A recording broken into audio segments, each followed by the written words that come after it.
Hello everyone, my name is Sarah Ritt. I'm an artist and a tarot reader, and this is our weekly, collective reading. Okay, so the first card just flew out of the deck. And the first message I'm getting is, be honest with yourselves. We have kind of a tricky energy here, Seven of Swords.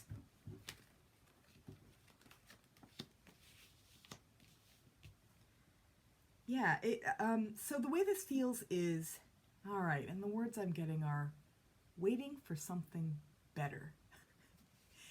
So I feel like part of it is, some of us may be waiting on things, on situations, on people, when it might actually be better to move on. It might, and again, I do feel like that takes a bit of honest self-reflection there. What's worth our time and energy? What do we need to let go of? Yeah. I'm going to see what else there is too.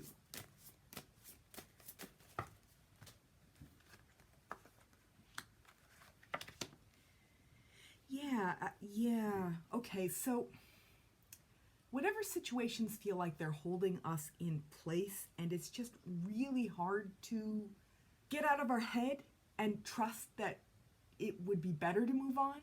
You know, I feel like maybe we're in the grip of some of our fears with this energy. Eight of Swords. Swords are air, so they relate to our mind, our headspace. And this is just that feeling of whatever thought patterns we have going on that don't feel good trapping us. So again, the way it reads here is, something is telling us we could walk away. This isn't a helpful situation. This isn't a good feeling situation. I don't like what this person is saying or doing, and it doesn't feel good.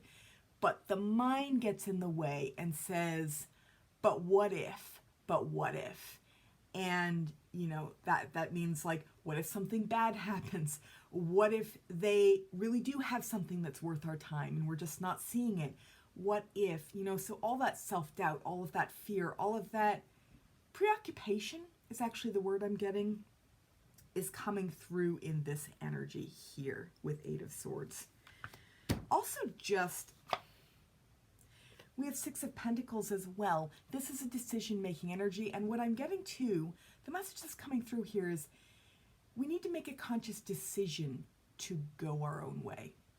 So whatever these situations are that are binding us or just feeling stuck in some way, that are holding us in place, that are weighing us down, when we make that conscious decision and we kind of bypass the fear, the doubt, it may be a little bit of gaslighting ourselves, fooling ourselves into thinking that maybe I'm just giving in too soon. You know, maybe I need to wait it out. Maybe my perception about this isn't correct. You know, that gut level perception that says something true that we need to pay attention to. So that part of us that doubts, when we make the conscious decision to bypass that, I feel like it allows us the freedom to go our own way. So that's what I'm getting there. The way it feels is, there is kind of an element of deception, and I feel like it's maybe more about deceiving ourselves. Again, we have this kind of tricky energy of Seven of Swords, and swords, again, they speak to our headspace, they speak to our mind. So this is an energy wherein we are, and what I'm getting this time around is turning our back on our own truth. It's us doing that to us, you know, and other people are kind of involved in a secondary capacity, wherein the situations that we are creating with them are not ideal. You know, maybe the energies that we're attracting from these other people are not ideal. They're not good for us. And so something is saying, if we can find the strength within us to just really be honest, really allow that maybe that fear-based part of our thinking is getting in the way, then we can move forward and just kind of open up that realm of freedom and self-empowerment again that just, I feel like, wants to breathe. So, yeah, and this is interesting in that it's such a specific, I feel like this is pointing to very specific situations.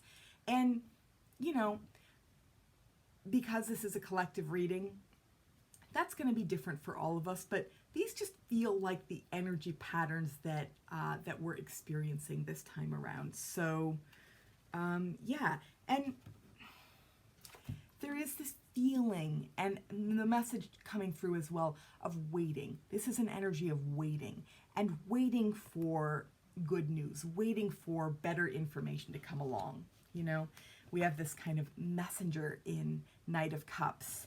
So it's like we're waiting for this guy to give us better news. And it's as if in the waiting, we're setting ourselves up for kind of an impossibility or a disappointment. Yeah. So I'm going to see if there isn't any other helpful information here, any other information. Again, because this is so, it's just so specific. So yeah, what else do we need to know?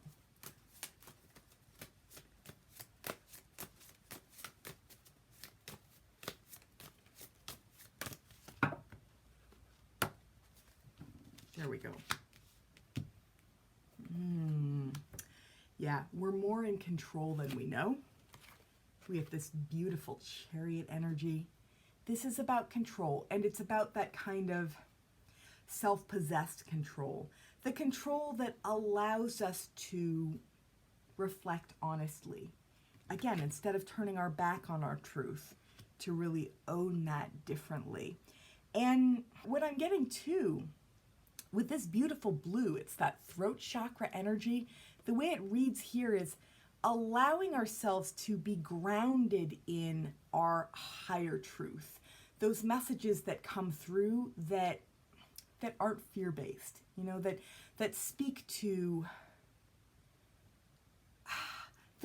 a broader range of possibility, and that speak to our well-being, that speak to the things that inspire us and light us up instead of dragging us down.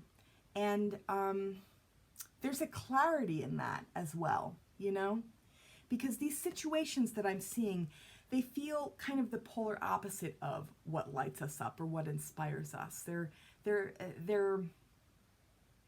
heavy, and they're foggy, and they're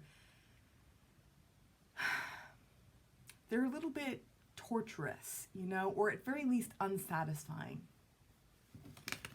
So yeah, and the other thing I'm getting is that self-compassion is such a powerful gateway to being able to walk away, you know, to being able to, again, make that more conscious decision and just show ourselves that we are more in control than we realize when we're not wanting to look at the reality of a situation, right?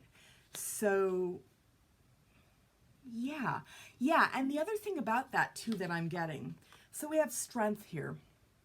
This is a really beautiful, compassionate energy, and again, it does feel like it's wanting to be directed back to the self, right? So any way in which we can treat ourselves well, and it's paired with Queen of Pentacles. So Pentacles are earth. They speak to our material resources. They speak to the ways in which we nurture ourselves, you know? So this is a nurturing energy, and it's paired with compassion, right? So these two things, giving ourselves compassion by way of taking better care of ourselves, again, is such a powerful gateway to realizing more fully our freedom, our empowerment, our ability to walk away, our ability to gravitate towards situations that are better for us and better for our hearts, our minds, our souls. So that's what I'm seeing here. The other piece of this too that I'm getting, because we've got Knight of Pentacles here reversed. So again, this is that earth-based energy. What I'm getting to, I feel like Pentacles and Swords have a very, sometimes it can be kind of a linear or a practical or a concrete logic to them.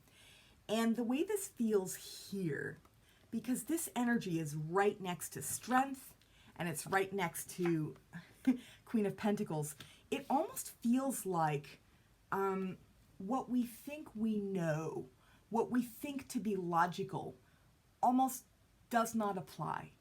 And I think it's that thing that allows us to deceive ourselves a little bit. It's kind of like we think the situation is one way.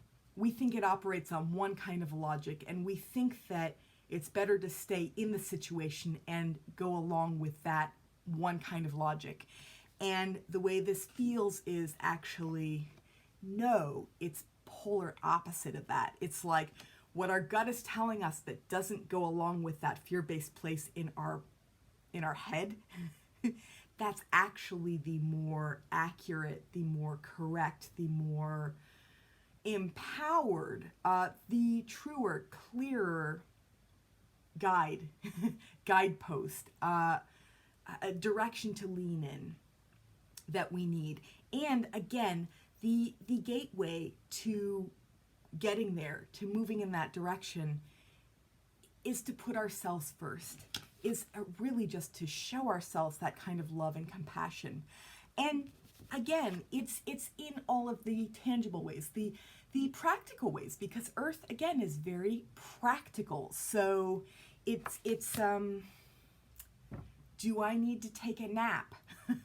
Do I need to meditate? Do I need to schedule a time for myself, you know, wherein I get more of what I need? You know, do I need to take a shower? You know, do I need to take a walk? Do I need to cook myself something that's more nourishing? Do I need to tune some of this other noise out and focus more in on my immediate environment, the physicality of that? Because again, earth-based physicality, nurturing through physicality. So I feel like these are all of the little ways in which we show ourselves more compassion, and we tap into something stronger and wiser than our fear-based thinking. So, yeah, wow. This is this kind of a reading, right? No nonsense. So I hope that you all have a satisfying week. I hope that you all treat yourselves well, you know, and really tune into it, what the ways in which you can be better to you are. Because when you find those, I really do feel like that's your ticket out of these other situations. And again, that's your ticket to kind of reclaiming that sense of self and freedom and just all that good stuff that is life and that is our natural life force. So yeah, again, I hope that you have a lovely week. I hope that this reading resonated for you, or at least bits and pieces of it. Yeah, if you like this reading, go ahead and hit the like button. If you have not yet subscribed, please subscribe. I do these once a week, and I would love to have you on board. Also, if you're interested in supporting the work that I do here and this channel, go ahead and check out my Patreon. The link is down below. It will now officially be a year and a little bit of change since I started my Patreon on Valentine's Day, my favorite holiday. So yeah, that is a big deal for me. But yeah, again, I hope that you have a lovely rest of your week, and I will see you again soon. Bye for now.